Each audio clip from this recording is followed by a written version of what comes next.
नमस्कार दोस्तों, Gandhi knowledge bank के इस यूट्यूब चैनल पर मैं विवेक ने आप सभी का स्वागत करता हूं। कल हमने एक इंपॉर्टेंट थ्योरम पढ़ी थी कि जो कन्वर्जेंट सीक्वेंस होता है उसके लिए क्या नेसेसरी एंड सफिशिएंट कंडीशन है, वो इंपॉर्टेंट थ्योरम थी। और आज एक ऐसा ही इंपॉर्टेंट टॉपिक मैं लेकर आया हूं। दोस्तों, आज हम कन्वर्जेंट सीक्वेंस की कुछ प्रॉपर्टीज पढ़ने वाले हैं। वो प्रॉपर्टीज क्या है, एग्जाम में हमेशा पूछी जाती हैं। दोनों प्रॉपर्टीज आपको ध्यान में रखनी है, लेकिन जो लिमिट वाली प्रॉपर्टी है वो आपको बिल्कुल अच्छी तरीके से याद रखनी है, क्योंकि जब आपके छोटे क्वेश्चन होते हैं, जो मीडियम साइज के क्वेश्चन होते हैं, उनमें वो डेफिनेटली या यूं कहें हर बार पूछी जा रही है। तो मैंने सोचा क्योंकि इस पर स्पेशल वीडियो बना दें, लेकिन वो चीजें हम पहले पढ़ चुके हैं, लेकिन फिर भी इस पर स्पेशल वीडियो बना रहा हूं क्योंकि ये चीज़ें बहुत इंपॉर्टेंट है। और दूसरी बात, बहुत से दोस्त कहते हैं कि सर बड़ी क्लास लीजिए, तो बड़ी क्लास लेने में वैसे कोई भी मुझे दिक्कत नहीं है, हम ले सकते हैं। लेकिन दोस्तों, जो बड़ी क्लासेज होती हैं, अभी मैं बताऊं आपको, लगभग जो 15 से 20 मिनट का जो वीडियो बनेगा वो एडिट करने के बाद लगभग 1 या 1.5 GB का वीडियो बन जाता है। तो उसको अपलोड करने में लगभग 2 या 3 घंटे लग जाते हैं दोस्तों। जैसे यहाँ पर नेटवर्क स्पीड है, इस वजह से ये प्रॉब्लम होती है। इसलिए हम छोटे छोटे लेक्चर 15 से 20 मिनट के लेक्चर लगाते हैं। तो आप सिलेबस की टेंशन न लें, आपको मैंने कहा है 1 या सवा महीने के अंदर आपका सिलेबस हो जाएगा, क्योंकि उस वक्त तक हम लगभग 40 से 45 वीडियोस में अपलोड कर दूंगा। तो इतना मैटर बहुत होता है किसी भी बुक को कंप्लीट करने के लिए। जो हमने आप पीछे भी देख सकते हैं, मैंने कॉम्प्लेक्स एनालिसिस करवाई, उसमें 55 वीडियोज़ हैं और 55 वीडियोज़ में आपका पूरी कॉम्प्लेक्स एनालिसिस कवर करवा दी है। तो इस प्रकार ये भी हो जाएंगे लगभग 1 या 1.5 महीने के अंदर। तब तक तो आपके एग्जाम होने नहीं है। एग्जाम आपके शायद ही मई या जून में हो। कई यूनिवर्सिटीज़ कह रही हैं, जो राजस्थान यूनिवर्सिटी है वो कह रही है कि मार्च के अंदर उसका एकेडमिक कैलेंडर आया। इस पर मैंने वीडियो बना दिया है, वो देख लीजिएगा अगर आप राजस्थान यूनिवर्सिटी से हैं तो उस पर भी हमने वीडियो बनाया है। तो इस प्रकार आपको बता रहा हूँ कि मार्च में आपके लगभग एग्जाम होते हैं, तो मार्च तक तो लगभग हम 2 या 3 बुक कवर कर लेंगे। और इससे पहले भी मैंने 7-8 बुकें कंप्लीट करवा रखी हैं। अब 1-2 हो रही है, तो पूरी आपकी BSc first year, second year, third year सभी का कवर सिलेबस हो जाएगा, चिंता न करें। तो शुरू करते हैं आज के इस वीडियो को।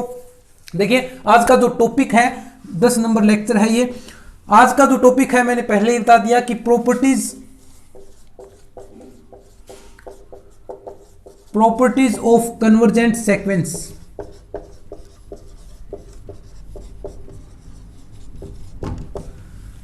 क्या है कि कन्वर्जेंट सीक्वेंस के कुछ गुण धर्म हैं, वो आपको मैं बताने वाला हूं। नंबर 1 पर आता है कि एवरी कन्वर्जेंट सीक्वेंस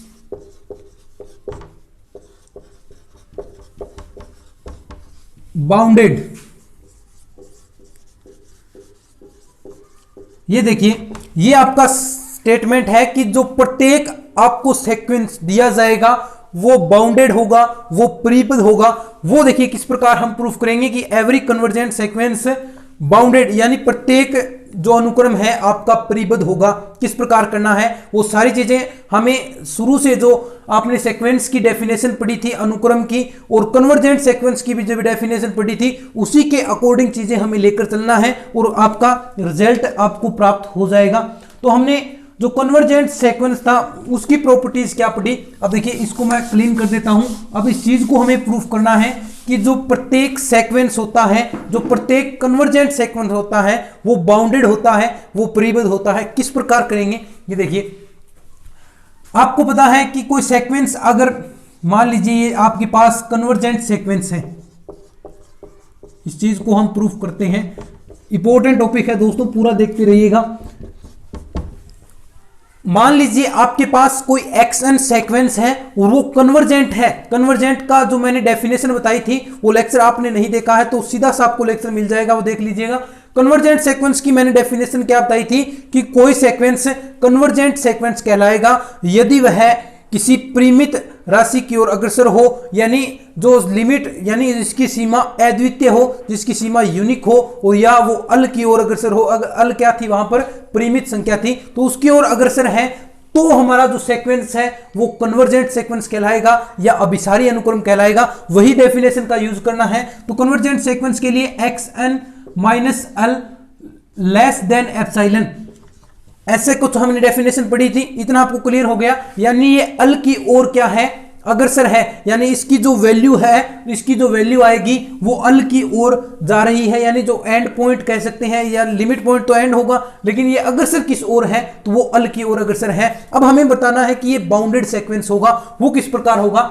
ये देखिए, अगर ऐसा है तो इसके नेबरहुड क्या होंगे, अल माइनस एप्सिलॉन, और यहां से देखिए दोस्तों ये किससे बिलोंग करेंगे, अल माइनस एप्सिलॉन, और लेस देन एक्सन और अल प्लस एप्सिलॉन, यानी जो एक्सन है वो किससे बिलोंग करेगा, अल माइनस एप्सिलॉन और अल प्लस एप्सिलॉन से। यही बात है, क्योंकि हमने डेफिनेशन ऐसी पढ़ी है, जो लिमिट पॉइंट की, हमने लिमिट पॉइंट से हम ऐसी डेफिनेशन पढ़ रहे हैं कि अगर इससे बिलोंग करते हैं तो इसके नेबरहुड ये होंगे और ये इसका लिमिट होगा, यानी एक्स जो सीक्वेंस है हमारा किस ओर अग्रसर हो रहा है, वो ये टॉपिक होगा। अब देखिए ध्यान से सुनिए, अल माइनस लेस देन एप्सिलॉन और अल प्लस एप्सिलॉन, यानी इससे ये बिलोंग कर रहा है, यानी ये सीक्वेंस के ये पार्ट है। सीक्वेंस इनकी जो सीक्वेंस की जो वैल्यू आएगी वो इनमें से भी कुछ वैल्यू आएगी। अगर ये इसके अंदर है, यानी लिमिट हमारी क्या होती है, परिमित होती है, ये लिमिट्स की ओर अग्रसर हो रहे हैं, तो यहां पर देखिए जो के मिनिमम की वैल्यू है, यानी जो के आपके निम्नक होते हैं, उच्चक मैंने इस पर आपको सुप्रीमियम इन्फीमियम इस पर डेफिनेशन बताई थी, तो इसकी जो मिनिमम वैल्यू होगी वो क्या होगी, देखिए एल माइनस एप्सिलॉन इसके अंदर शामिल होगा मिनिमम में, क्योंकि इससे छोटा हो रहा है, x1 x2 इस प्रकार करके आपका xn तक जाएगा, और यहां पर अन है, अन की वैल्यू अन नोट से बड़ी होगी।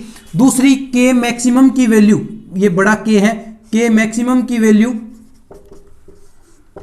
अल प्लस एप्सिलॉन शामिल होगा, क्योंकि जो के मैक्सिमम जो आपका मैक्सिमम होता है वो क्या होता है कि जो ऊपरी परिबंध है, परिबंध अनुक्रम है, उनमें सबसे निम्न वैल्यू, तो अल प्लस एप्सिलॉन जो ऊपरी परिबंध है उसमें सबसे निम्न वैल्यू होगी, और यहाँ पर x1 x2 इस प्रकार करके ये एक्सन की ओर है। तो ये देखिए के मैक्सिमम भी यहाँ पर आपका है, के मिनिमम भी यहाँ पर मौजूद है, तो यहाँ से क्या निष्कर्ष निकला कि आपका जो ये सीक्वेंस होगा, ये जो कन्वर्जेंट सीक्वेंस होगा, के यहां पर ये मिनिमम है, एक्शन इसी की ओर परिबद्ध होगा, के मैक्सिमम।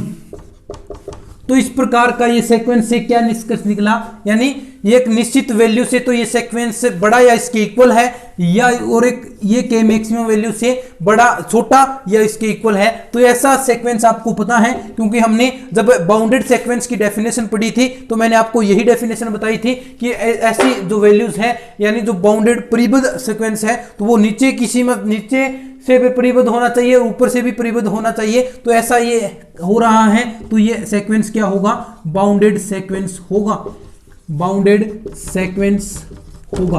तो ये प्रॉपर्टी नंबर 1 हो गई। अब इसकी दूसरी प्रॉपर्टी जो लिमिट वाली है वो और भी ज्यादा इससे इंपॉर्टेंट है, क्योंकि वो बार बार पूछी जा रही है, तो आपको वो प्रॉपर्टी भी ध्यान में रखनी है। अब देखिए दूसरी प्रॉपर्टी का मैं स्टेटमेंट लिखता हूं। दूसरी प्रॉपर्टी का जो स्टेटमेंट है, दो कन्वर्जेंट सीक्वेंस की जो लिमिट होती है वो यूनिक होगी। ऐसा कुछ सीक्वेंस, ऐसा स्टेटमेंट है कि जो कन्वर्जेंट सीक्वेंस है उसकी जो लिमिट है वो क्या होगी, यूनिक होगी। तो ये देखिए कन्वर्जेंट सीक्वेंस स्टेटमेंट है ऐसा, ये convergent sequence has a unique limit.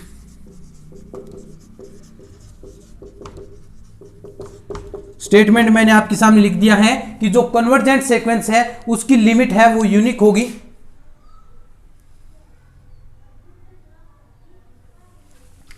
कि जो कन्वर्जेंट सीक्वेंस है उसकी लिमिट यूनिक होगी। अब देखिए इस चीज को हम प्रूफ करते हैं। हम वही प्रॉपर्टी लेकर चलेंगे जो हम बार बार पढ़ते आ रहे हैं। हम मानकर चलेंगे कि इस सीक्वेंस की लिमिट यूनिक नहीं है। दो लिमिट हमने मान ली, अल और अल डैश, हमने दो इसकी लिमिट मान ली। जो भिन्न भिन्न है, जो अलग अलग लिमिट है, वो दो लिमिट हमने मानी है। अल और अल डैश दोनों की वैल्यू क्या है, अलग अलग है।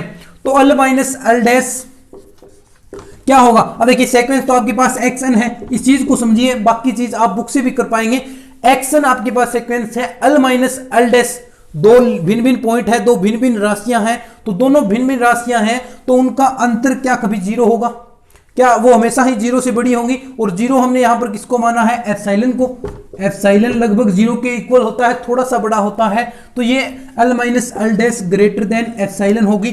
लेकिन अगर हम किसी तरीके से इसे L minus L dash less than epsilon कर दें तो इस चीज का विरोध हो जाएगा, क्योंकि यहां पर ये बड़ी है लेकिन आ छोटी गई, तो ये विरोधाभास हो गया। तो इससे क्या निष्कर्ष निकलेगा कि L और L डैश दोनों एक ही होती है। ऐसी चीज हमें सिद्ध करनी है। देखिए कुछ नहीं करना, L minus L dash, L minus L dash दोनों इक्वल है। अगर मैं ऐसा कर दूं xn माइनस xn, ठीक है, प्लस हो गया, ठीक है। अब आपको देखिए सपोज कीजिए आप xn minus L less than epsilon by 2 और xn माइनस L डैश भी लेस देन एप्सिलॉन बाई 2, क्योंकि जो लिमिट की प्रॉपर्टी है वह यही है। यहां से देखिए L minus L dash xn minus L dash plus ये इसका माइनस, देखिए मोड के अंदर है तो माइनस मापांक के अंदर है तो कोई फर्क नहीं पड़ेगा, xn माइनस L। अब देखिए ये वाला पार्ट क्या है, एप्सिलॉन बाई 2, ये वाला पार्ट एप्सिलॉन बाई 2। अब देखिए इसको एप्सिलॉन बाई 2 ही क्यों माना, ताकि ये पूरा एप्सिलॉन हो जाए, इस वजह से माना है। आप कुछ भी मान सकते हैं, 2 एप्सिलॉन मान सकते हैं, कोई फर्क नहीं पड़ता, क्योंकि वैल्यू तो 0 के करीब ही है, ये थोड़ी सी बड़ी और हो जाएगी, कोई फर्क नहीं पड़ता इससे। xn माइनस L को आप एप्सिलॉन बाई 2 लिखेंगे प्लस एप्सिलॉन बाई 2, तो यहां से अगर दोनों ऐड होंगी तो यहां पर L माइनस L डैश क्या हो गया, less than epsilon by epsilon, epsilon by 2 epsilon हो गया। अब देखिए ये चीज हम लेकर चले थे कि एप्सिलॉन से बड़ी है और आ एप्सिलॉन से छोटी गई, तो इसका विरोधाभास हुआ है, विरोधाभास हुआ है, इस चीज का विरोधाभास हुआ है। तो इससे निष्कर्ष क्या निकला कि दोनों ही ये चीजें L बराबर L डैश होंगी तभी ये चीज सत्य होगी, L बराबर L डैश होगी तभी ये चीज सत्य हो सकती है। तो यही चीज हमें प्रूफ करनी थी, यही आपकी प्रॉपर्टी थी, और ये आपको प्रॉपर्टी मैंने बता दी। 2 प्रॉपर्टी आपकी थी।